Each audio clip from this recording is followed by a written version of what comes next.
BSc part second online classes में आपका स्वागत है। अपन बात करते हैं संसाधन भूगोल का अध्ययन।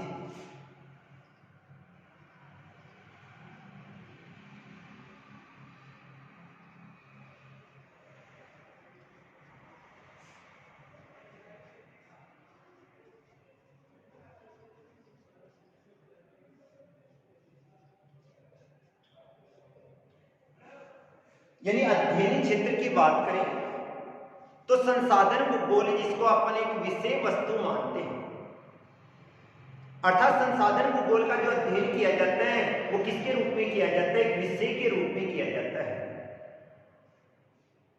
अब इस संसाधन भूगोल में अपन किसका अध्ययन करते हैं?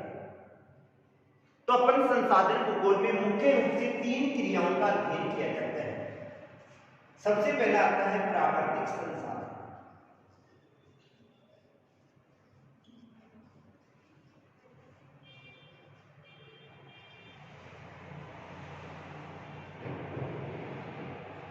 दूसरा आता है मानवीय संसाधन।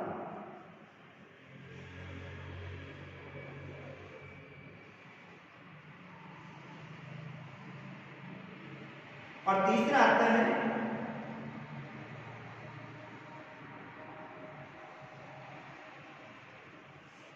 संसाधन उपयोग, संरक्षण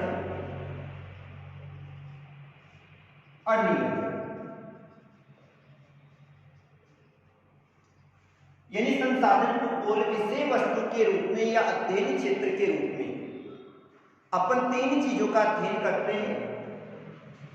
एक अपना आता है प्राकृतिक संसाधन, दूसरा मानवीय संसाधन और तीसरा संसाधन उपयोग, संरक्षण और नियोजन।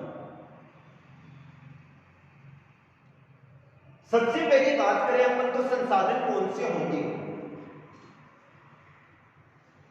तो संसाधन वे होते हैं जो कि मानव की आवश्यकताओं की पूर्ति करने की क्षमता रखते हैं। क्या कहलाते हैं? संसाधन कहलाते हैं। वे समस्त पदार्थ जो कि मानव की आवश्यकताओं की पूर्ति करने की क्षमता रखते हैं क्या कहलाते हैं? संसाधन कहलाते हैं। सबसे पहले बात करते हैं प्राकृतिक संसाधन। प्रकृति द्वारा प्राप्त वे संसाधन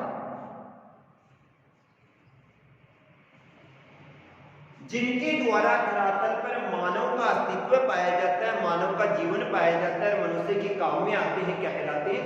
प्राकृतिक संसाधन। प्रकृति द्वारा प्राप्त वे संसाधन जिनके द्वारा धरातलीय भाग पर मानव का अस्तित्व पाया जाता है, ये मनुष्य के काम में आते हैं और इनके द्वारा मनुष्य का जीवन आपस में जुड़ा हुआ होता है। ये समस्त संसाधन क्या कहलाते हैं? प्राकृतिक संसाधन कहलाते हैं। तो प्रकृति द्वारा प्राप्त संसाधनों को क्या कहा जाता है? प्राकृतिक संसाधन कहा जाता है। अब इन संसाधनों का अपन अध्ययन करें तो जैसे अपनी मिट्टी है,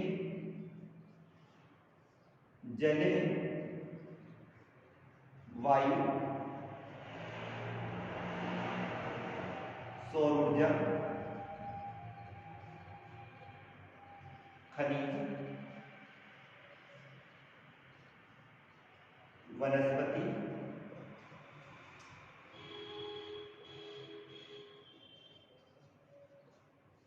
पशु संपदा।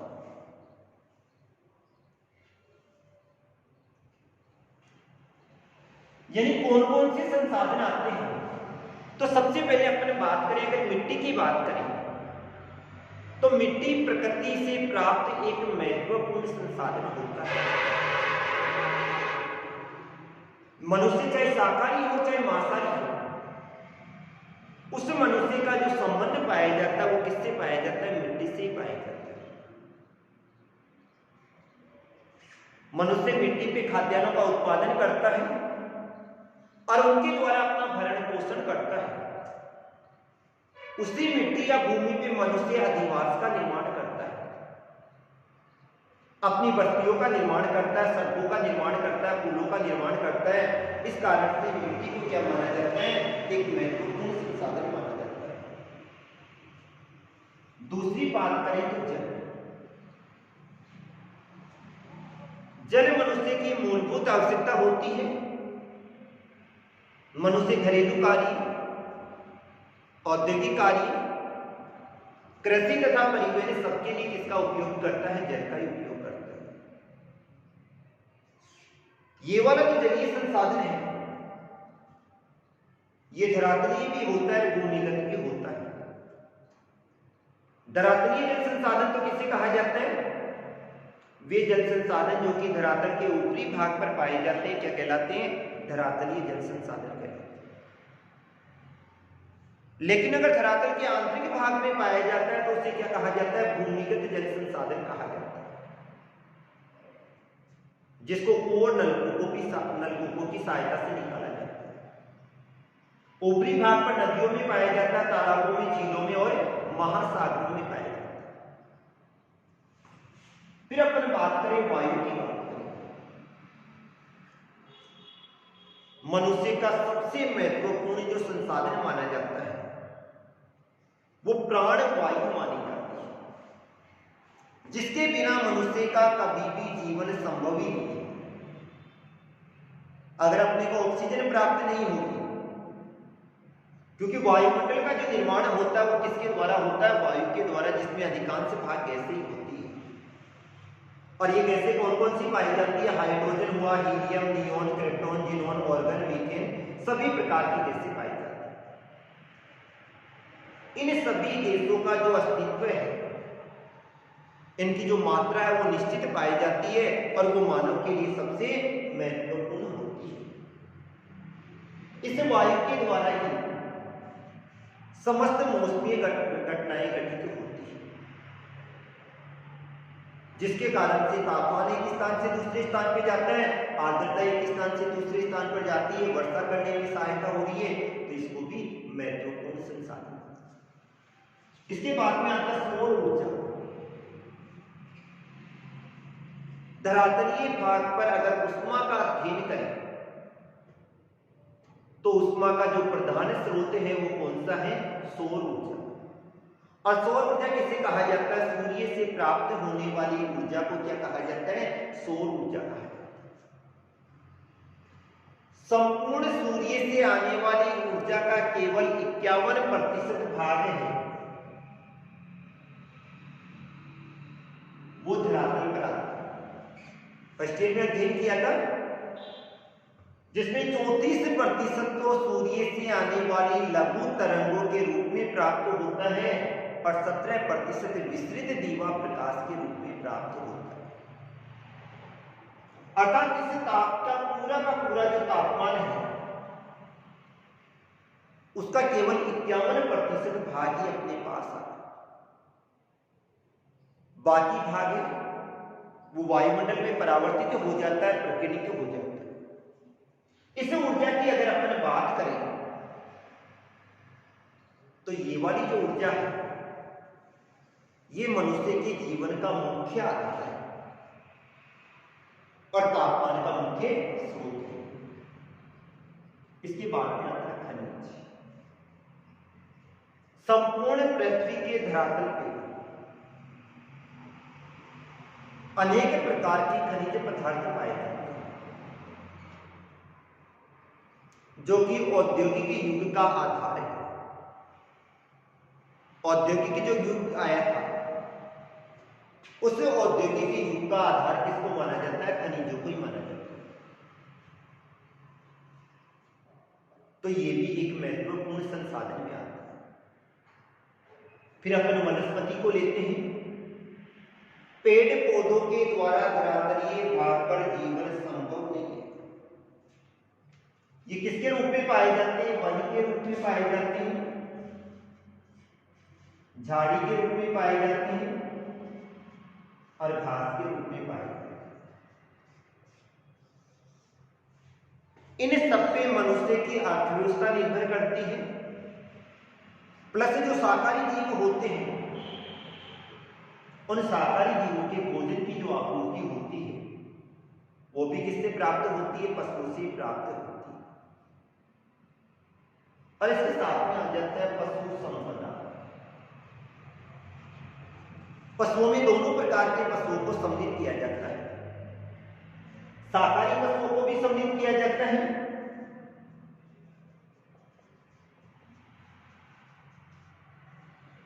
और मांसाहारी पशुओं को भी सम्मिलित किया जाता है।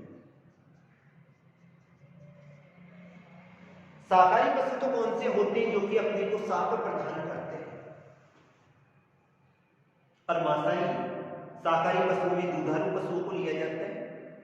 इनसे अनेक उत्पाद प्राप्त होते हैं, दूध प्राप्त हो रहा है, घी मक्खन वगैरह प्राप्त हो रहे हैं, चमड़ा भी प्राप्त हो रहा है, मांस भी प्राप्त हो रहे हैं, बाल भी प्राप्त हो रहे हैं, तो सभी प्रकार की वस्तुएं प्राप्त होती है। इसके बाद में आता है मानवीय संसाधन। पृथ्वी के धरातल पर अनेक प्रकार के संसाधन पाए जाते हैं, लेकिन ये संसाधन कब कहलाते हैं? जब मनुष्य इनका उपयोग करता है तो ये संसाधन कहलाते हैं। अगर मनुष्य के उपयोग के काम में नहीं आते हैं तो ये संसाधन नहीं कहलाते।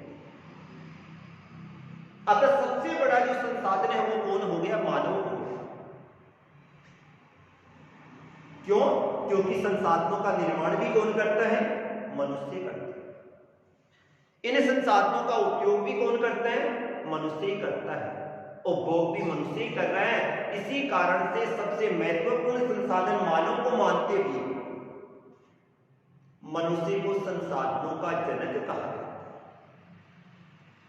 अगर किसी क्षेत्र में अनुकूल जनसंख्या पाई जाती है संसाधनों की, जब तो उस क्षेत्र का विकास होता है, और अगर उस क्षेत्र में संसाधन कम पाए जाते हैं लेकिन जनसंख्या अगर अधिक पाई जाती है तो उस क्षेत्र का विकास नहीं होता। तो इसके अंतर्गत अपन जनसंख्या का अध्ययन करते हैं, और जनसंख्या में उसके वितरण का अध्ययन किया जाता है,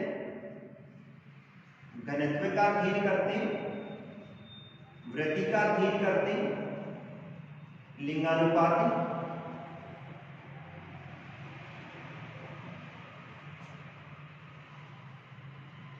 आयु वर्ग,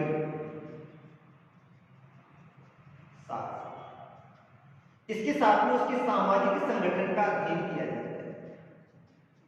किसका अध्ययन करते हैं? सामाजिक संगठन। और तीसरा आता है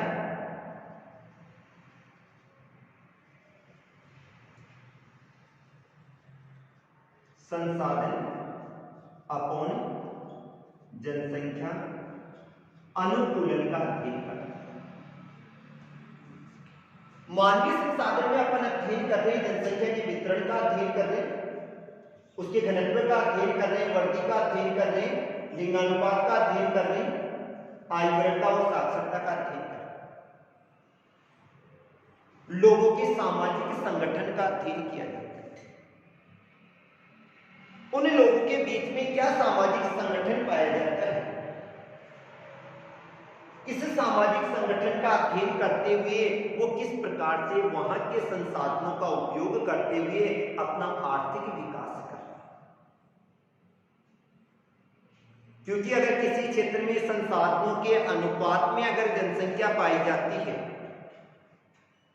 तो ही उस क्षेत्र का विकास होगा, अन्यथा उस क्षेत्र का विकास नहीं होगा।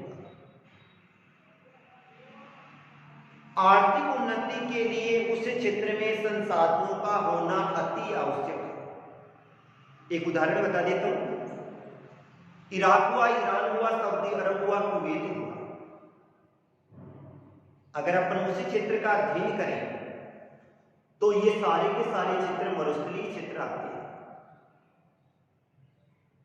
अतः वहां पर कृषि हेतु अनुकूलतम दशाएं नहीं पाई। लेकिन उस क्षेत्र में पाए जाने वाला पेट्रोलियम है, उसके कारण से उस क्षेत्र की आर्थिक स्थिति का निर्धारण होता है। आर्थिक स्थिति का क्या होता है? विकास होता है।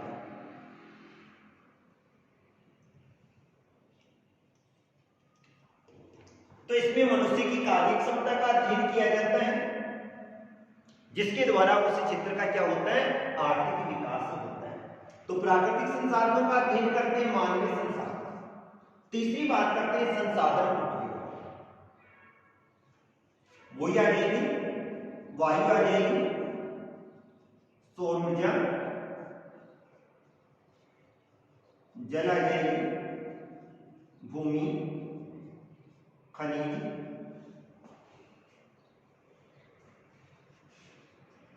जीव जंतु और वनस्पति।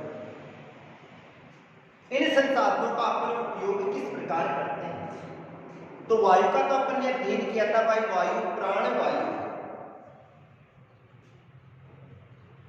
पर मनुष्य के जीवन हेतु महत्वपूर्ण होती है। वायु में सर्वाधिक मात्रा में नाइट्रोजन गैस पाई जाती है, जो कि पेड़ पौधों के लिए अति महत्वपूर्ण होती है, 78%। दूसरा अनुपात आ जाता है 21%, और वो कौन सी पाई जाती है? ऑक्सीजन पाई जाती है 20.9, जो कि प्राण वायु मानव के लिए महत्वपूर्ण होती है। इसी वायु के कारण से आर्द्रता एक स्थान से दूसरे स्थान पर जाती है, इसी वायु के कारण से तापमान एक स्थान से दूसरे स्थान पर जाता है। इसी वायु के कारण से वर्षा होती है, इसी वायु के कारण से समस्त मौसमी घटनाएं घटित होती है। और मनुष्य 1 मिनट 2 मिनट भी इस वायु के बिना जीवित नहीं रह सकता, अतः इसका सबसे अधिक महत्व पाया जाता है। दूसरी बात करें अपने सौर ऊर्जा। पृथ्वी के धरातलीय भाग पर उष्मा का प्रधान स्रोत कौन सा है? सौर ऊर्जा। सूर्य से आने वाली जो ऊर्जा है उसका 51% भाग पृथ्वी में आता है, और मनुष्य इसका विभिन्न कार्यों में उपयोग करता है। और यहां तक कि वर्तमान खोज का अध्ययन करें तो सूर्य से प्राप्त होने वाली जो ऊर्जा है इसको विद्युत ऊर्जा के रूप में भी क्या कर देता है? परिवर्तित कर देता है। तो ये भी अपने को लाभ प्राप्त होता है। इसके बाद में आता है जल। जल का अध्ययन करें तो जल जीव जंतुओं के लिए, मनुष्य के लिए, सभी के लिए महत्वपूर्ण होता है, क्योंकि मनुष्य घरेलू कार्य हो, औद्योगिक कार्य हो, चाहे परिवहन हो, चाहे कृषि हो, इन सब के लिए किसका उपयोग करता है? जल का उपयोग करता है। भूमि का अध्ययन करें तो मनुष्य इस पे आवास का निर्माण भी करता है, और जो अपना प्राथमिक व्यवसाय है, चाहे पशुचारण हो, चाहे कृषि हो, चाहे खनन हो, मत्स्य पालन हो, ये सभी के सभी कहां संपन्न होते हैं? भूमि पे संपन्न होते हैं। इसके बिना मानव का अस्तित्व नहीं पाया जाता है। खनिज संपदा का अध्ययन करें तो इसमें अपन धातुओं की बात करते हैं, और इन्हीं धातुओं के द्वारा औद्योगिक युग का सूत्रपात हुआ। ये धात्विक भी है, अधात्विक भी है और ऊर्जावान भी है, जो कि किसी भी पदार्थ में एक पैतृक संपत्ति के रूप में उपलब्ध होती है। आज अपन संपूर्ण विश्व का अध्ययन करते हैं। जिस क्षेत्र में खनिज संपदा पाई जाती है उस क्षेत्र का विकास अधिक होता है, जिस क्षेत्र में खनिज संपदा नहीं पाई जाती है उस क्षेत्र का विकास से कम होता है। जीव जंतु, मनुष्य का और जीव जंतुओं का आपस में संबंध पाया जाता है। क्यों? क्योंकि मनुष्य पशुचारण के द्वारा इनको व्यवसाय उपलब्ध होता है, और मनुष्य इनसे अनेक उत्पाद प्राप्त करता है। चाहे मानव दूध का प्रयोग करे, चाहे मांस का प्रयोग करे, खाद्य सामग्री उपलब्ध होती है। अनेक ऐसे उद्योग पाए जाते हैं, जैसे चमड़ा उद्योग है, हाथी दांत उद्योग है, ऊन उद्योग है। इनको कच्चा माल किससे प्राप्त होता है? पशुओं से प्राप्त होता है। और इसके बाद में आती है वनस्पति। राष्ट्रीय वन नीति के अनुसार किसी भी भूभाग के 33% भाग पर पेड़ पौधे होने आवश्यक है, और इन पेड़ पौधों का उपयोग मनुष्य विभिन्न प्रकार की वस्तुओं के द्वारा करता है। ये कंदमूल फल भी उपलब्ध करवाते हैं, जड़ी बूटियां भी उपलब्ध करवाते हैं, प्रत्यक्ष महत्व भी है, अप्रत्यक्ष भी है। वर्षा करने में सहायता प्रदान करते हैं, जलवायु को सम बनाते हैं, तो इनका भी महत्व अधिक है। इसके बाद भी अपन बात करते हैं संसाधन संरक्षण। ये मुख्य चीज है। वर्तमान युग को औद्योगिक या विकास का युग कहा जाता है, और लोग क्या करते हैं, विकास की होड़ में संसाधनों को निकालते हैं और निकालने के बाद में उनको बेच दिया जाता है। और धीरे धीरे स्थिति यही पाई जाती है कि आने वाली पीढ़ी के लिए वो संसाधन लगभग क्या हो जाते हैं, समाप्त हो जाते हैं। अतः संसाधन संरक्षण का तात्पर्य होता है संसाधनों का मितव्ययतापूर्ण उपयोग। मितव्ययतापूर्ण का मतलब वर्तमान आवश्यकता की पूर्ति के साथ में अगर भावी पीढ़ी की आवश्यकता पूर्ति को ध्यान में रखा जाता है तो इसे क्या कहा जाता है, संसाधन संरक्षण। वर्तमान आवश्यकता की पूर्ति के साथ अगर भावी पीढ़ी की आवश्यकता पूर्ति को ध्यान में रखा जाता है तो इसे क्या कहा जाता है, संसाधन संरक्षण कहा जाता है। जिसकी विभिन्न विधियां, जिनका अध्ययन आगे और संसाधन नियोजन। किसी कार्य को सफलतापूर्वक ढंग से करने हेतु पहले योजनाबद्ध ढंग से जो कार्य किया जाता है उसे क्या कहा जाता है, नियोजन। और ऐसा ही कार्य किसके लिए किया जाता है, संसाधनों के लिए। अगर संसाधनों का नियोजित ढंग से उपयोग होगा तो संसाधन लंबे समय तक सुरक्षित रहेंगे, और नियोजित ढंग से उपयोग नहीं होगा तो आने वाले समय में यही संसाधन क्या होते जाएंगे, समाप्त हो जाएंगे। फिर मनुष्य किताबों में पढ़े पहले कोयला होता है, क्यों, क्योंकि ये संसाधन क्या हो गए, समाप्त हो। तो इन सब बातों का अध्ययन अपन किसके अंतर्गत करेंगे, संसाधन को। आज के लिए इतना ही, थैंक यू।